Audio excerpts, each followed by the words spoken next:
Alhamdulillah, alhamdulillah ala ni'matil iman. Apa itu ikhlas? Ikhlas itu, kalau Ahilman seringkali mendefinisikan dengan 3 kata. Ikhlas itu berharap, ikhlas itu bersandar, ikhlas itu berserah. Ulangi. 1, ikhlas itu berharap. 2, ikhlas itu bersandar. 3, ikhlas itu berserah. Kepada siapa? Allah.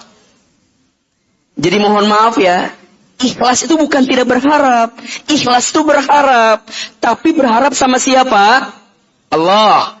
Ikhlas itu bersandar. Bersandar sama siapa? Allah. Ikhlas itu berserah. Berserah sama siapa? Allah. 1, berharap sama Allah. Kalau teman-teman lagi kecewa, jangan fokus sama orang yang mengecewakan kita. Tapi fokuslah sama Allah yang tidak akan mungkin mengecewakan kita. Saya ulangi. Kalau kita dikecewakan, jangan fokus sama orang yang mengecewakan kita. Tapi fokus sama Allah yang tidak akan mungkin mengecewakan kita. Teman-teman kecewa sama seseorang. Yang dipikirin orang itu, capek apa enggak? Capek. Teman-teman akan mencari banyak alasan. Kenapa ya orang itu kok tega banget ya? Kok tega banget ya? Aku tuh kan udah sayang banget sama dia. Aduh. Nanya ke orang. Coba, makin teman-teman nyari alasan. Coba, makin teman-teman nyari alasan. Yang alasannya ditujukan ke dia. Ke orang nyakitin kita. Capek apa enggak? Maka teman-teman akan menemukan jawaban. Ya kenapa pergi? Kenapa pergi? Kenapa dia ngecewain saya? Kenapa dia bikin saya sakit hati? Makin cari tahu jawabannya, makin gak ketemu. Kenapa? Karena di benak kita, dia udah nyakitin kita. Betul apa betul? Apalagi perempuan. Perempuan itu kan paling susah melupakan. Bener gak sih? Betul. Takutnya saya salah. Bener gak sih? Makanya mohon maaf ya. Kan dalam pepatah bahasa Arab disebutkan al-mar'atu kal-mir'ah. Perempuan itu seperti cermin. Kalau sudah pecah, engkau bisa merangkai kembali pecahan cerminnya, tapi pantulan cahayanya tidak akan sama seperti sedia kala. Itulah hati perempuan. Kalau sudah tersakiti, mudah memaafkan, tak mudah melupakan. Status hari Rabu itu. Jadi gimana Ahilman? Dia akan meyakini bahwa apapun yang datang dalam hidupnya, ya sudah.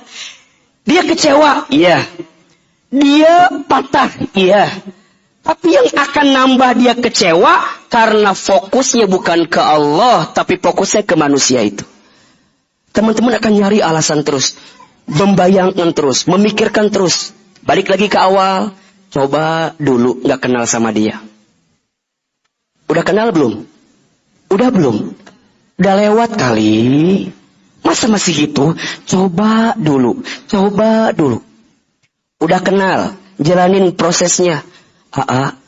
Terlalu banyak kenangan manis sama dia Ahilman. Saking sakit hatinya itu gak akan bisa. Karena manisnya terlalu banyak. Walaupun aku disakiti berkali-kali. Dibanting, dicekek, dibalang.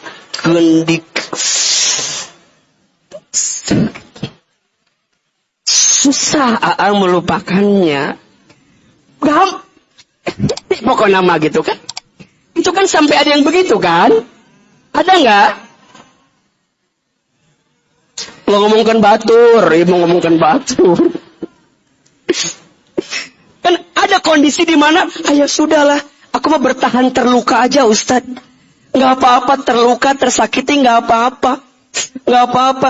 Iya, nggak apa-apa itu baik sebenarnya. Ya. Walaupun yang baik cuma rehan sebenarnya.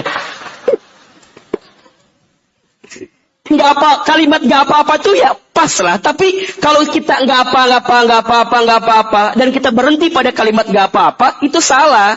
Nggak apa-apa dia pergi ninggalin aku, karena aku percaya Allah sedang menghadirkan orang lain yang bisa membahagiakanku. Itu. Jadi nggak apa-apa, jangan titik. Apalagi titik-titik, jangan. Nggak apa-apa, nggak apa-apa. Ya nggak apa-apa gimana gitu. Makanya berharap sama siapa? Allah. So, poinnya perhatikan.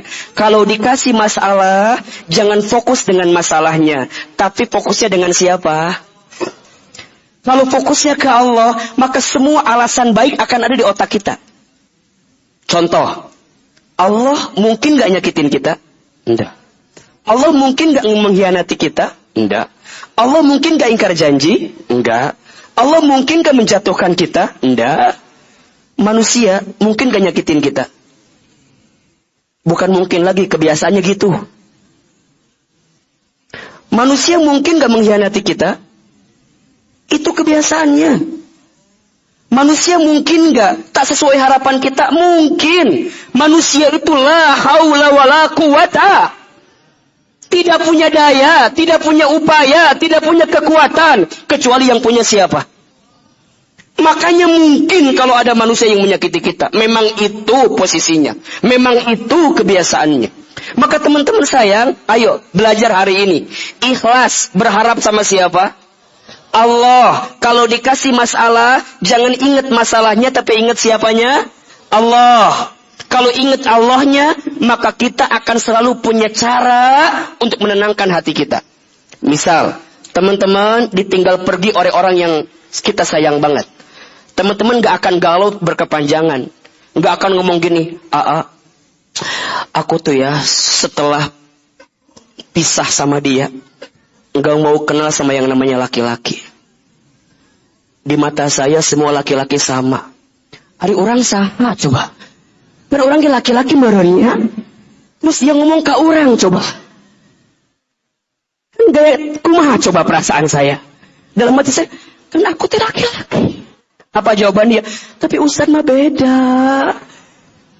Tapi kan sarua kene kan?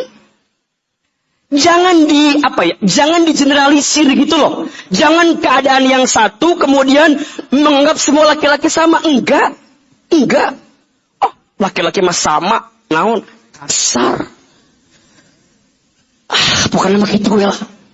Laki-laki enggak semua begitu kok. Ustaz laki-laki mah enggak ada yang setia. Cek saha. Cukup sekian dan terima kasih. Makin membuktikan itu, makin cari alasan, makin gak bisa kan sebenarnya kan? Terus gimana? Jangan mengeneralisir satu keadaan untuk membunuh semua keadaan yang lain. Enggak begitu. Jadi teman-teman gak akan lebay gitu, gak akan aku mah gak mau kenal sama laki-laki lagi. Sama kalian juga yang ikhwan. Ustaz, aku mah kapok deketin akhwat itu. Kenapa? Sama. Ada uang abang disayang. Gak ada uang abang. Belum tentu akhwat teman aja gak kayak begitu. Betul gak? Asa gak yakin ini mah. Jadi jangan mengeneralisir semua keadaan jadi pukul begini. Enggak begitu kok jawabannya. Terus misalnya teman-teman ngerasa, Ustaz, selepas aku pisah sama dia, aku jadi gak bisa makan apa-apa. Kenapa? Karena hampir semua menu pernah aku makan bersama dengan dirinya. Lihat nasi, ingat dia. Lihat ayam goreng, ingat dia. Lihat kobokan, ingat dia. Kendaraan pakai kobokan, wae merenan orang mah. Aku tuh selepas pisah sama dia, jadi nggak tahu jalan pulang. Emang kenapa? Karena hampir semua jalan pernah aku tempuh bersama dengan dirinya. Lewat jalan ini ingat dia, lewat jalan sana ingat dia. Lampu merah, ingat dia pernah memberhentikan perasaan aku, Ustaz. Lampu kuning, dia pernah ngasih peringatan sama aku, Ustaz. Jadi hidupnya terbengkalai dan terbunuh dengan keadaan itu. Terus kumaha tuh, Ustaz? Mulai hari ini, coba belajar berharap sama siapa? Allah. Manusia boleh menyakiti kita, tapi Allah tidak akan mungkin menyakiti kita. Bukan salah orang yang pergi meninggalkanmu. Salahnya kamu yang salah menaruh harapan dalam hidupmu. Maka belajarlah untuk berharap. Dan jangan berlebihan berharap sama manusia. Ini kalimat yang sering Ahilman sampaikan. Berharap kepada manusia itu patah hati yang disengaja. Makin berharap sama manusia, makin patah hati. Makin berharap sama manusia, makin sakit hati. Betul? Jika ingin bahagia, berharapnya sama Allah saja. Maka mulai hari ini kita katakan, ya sudah terjadi. Dia sudah pergi ninggalin saya. Saya yakin ada Allah yang senantiasa bersama dengan saya. Titik itu yang akan membuat kita bisa makin yakin dalam hidup.